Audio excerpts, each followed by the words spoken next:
Have you ever stood up from a chair and paused for a second because you weren't sure if your legs were steady enough? If you are over 60 or 70, I believe you have felt this at least once. It's not that it hurts too much. It's not that you can't stand. It's just a slight hesitation. And that is something worth paying attention to. I want to be honest with you. If you are over 60, you may have already noticed something. Standing up feels harder. Climbing stairs is slower, and sometimes you no longer fully trust your legs. I've seen this very often, and to be honest, I have also given the wrong advice before. I used to think that just training harder, doing more squats, would fix everything. But that's not true. In reality, for many older adults, that approach not only doesn't help, but sometimes even makes things worse. Here is the important part. The problem is not that you are weak. The problem is that you may be training in a way that no longer fits your body. If you ignore this, one day you may start avoiding stairs, avoiding longer walks, or worse, becoming afraid of falling. But the truth is, you don't need heavy training, you don't need a gym, and you certainly don't need complicated exercises. In this video, I will guide you and practice with you slowly, step by step, and if there is any movement you cannot do, I will show you an easier way. Just a few minutes, but it can help you regain confidence in every step you take. Before we begin, I want to ask you a few questions. Not to test you, but to see if you're in the right place. Have you ever stood up from a chair and had to use your hands for support? Climbed stairs and felt your legs were weak or unsteady? Turned your body a bit too quickly and briefly lost your balance? Or simply skipped certain exercises because they felt too difficult or painful? If you nodded to one or two of these, then this video is for you.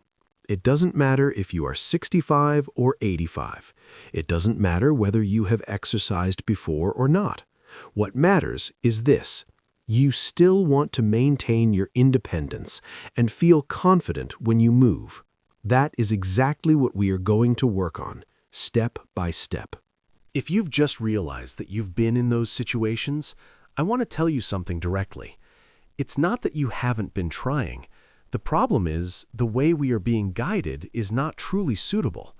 There are so many videos out there that talk a lot. They explain everything in great detail. They present lots of research. But then when you want to follow along, you don't know where to begin. Or you try and it hurts, or you give up because it's too complicated. I've read many comments just like that. Show me how to do it. Slow down. Don't just talk. And they're right. If you can't follow it right away, then no matter how good the content is, it won't help you. We're going to do things differently, starting right now. In this video, I will do it with you, step by step. I will go slowly so you can follow along. And if a movement doesn't suit you, I will give you an easier version. You don't need to remember many things. You don't need to be perfect. Just follow what I share and move with me in the right rhythm, the right way.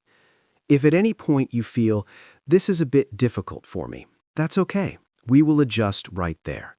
The goal here is not to train hard, but to help you move more easily, more steadily, and more confidently every day.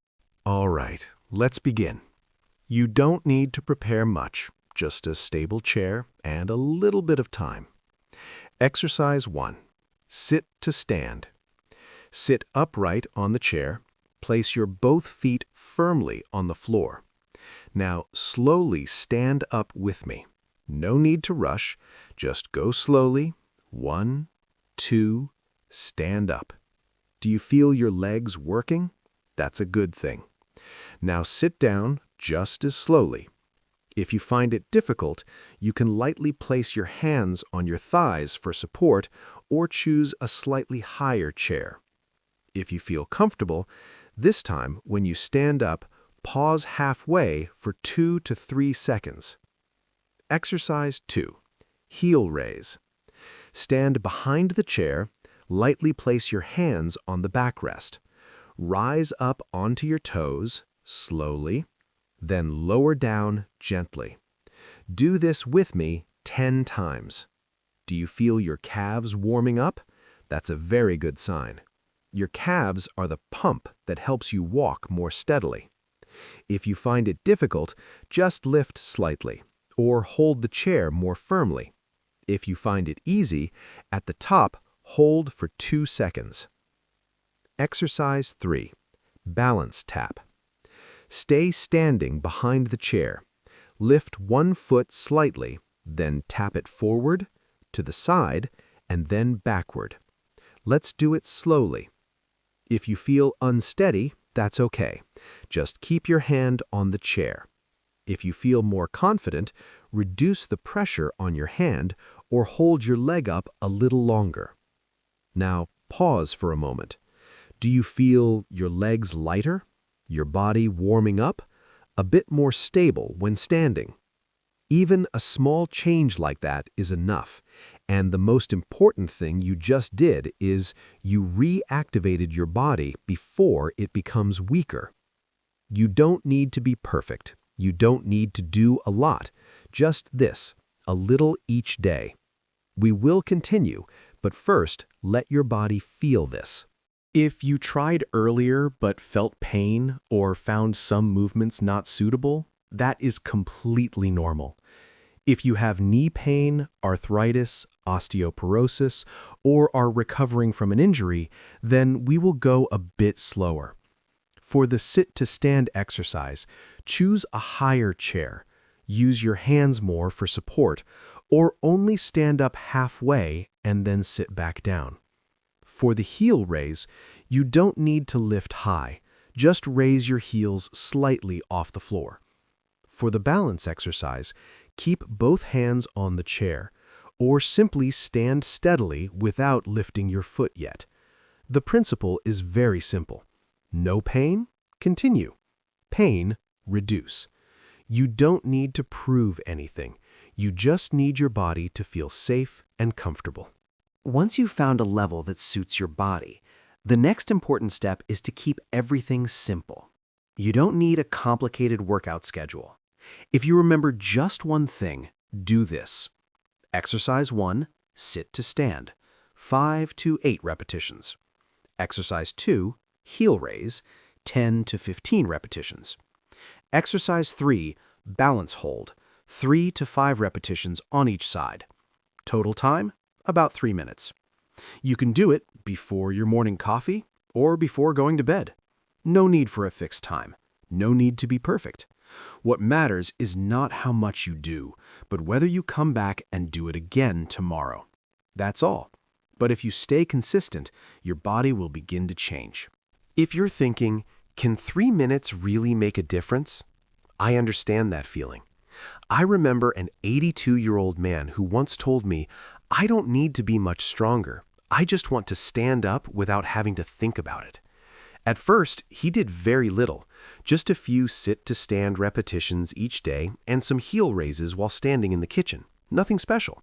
But after a few weeks, he came back and said, I'm no longer afraid of the stairs. Not because he trained more, but because he stayed consistent with very small things every day. Sometimes what we really need is not a perfect program, but something simple enough that we don't give up. That story sounds very simple, but I also want to make one thing clear. There is no magic here. You won't do it once and have everything become perfect the next day. There will be days when you feel tired or don't feel like exercising. That is completely normal. There are times when your body needs more time. There will be days when you can only do half or even skip it. That's okay. What matters is not doing it 100% correctly, but not stopping completely. If at times you feel slow, remember, slow is still better than doing nothing. You don't need to become strong right away. Just being a little better than yesterday is enough. If you're willing to move forward slowly, step by step like this, there is one thing I want you to try. Over the next few days, you don't need much, just 3 to 5 days. Each day, spend 3 minutes repeating exactly what we just did. No additions, No extra complexity. Then, come back and ask yourself, is it easier to stand up? Do the stairs feel a little less intimidating? Do you feel more stable, even just a little? You don't need to compare yourself to anyone else. Just compare yourself to who you were a few days ago. If you notice even a small change, that is a sign you're on the right track. We don't need big leaps, just small steps, done consistently. If you've tried it even just once, I would truly like to hear from you. You can share something very simple. How old are you? And which exercise did you find the easiest or the most difficult? I read these responses not to judge, but to better understand where you are, so future videos can be more suitable for you. And if you come back in the next few days, let me know. Has anything changed? Even just a little? You may be surprised to see that many others are on the same journey as you. You don't have to do this alone. Thank you for watching until the end, and I look forward to seeing you again.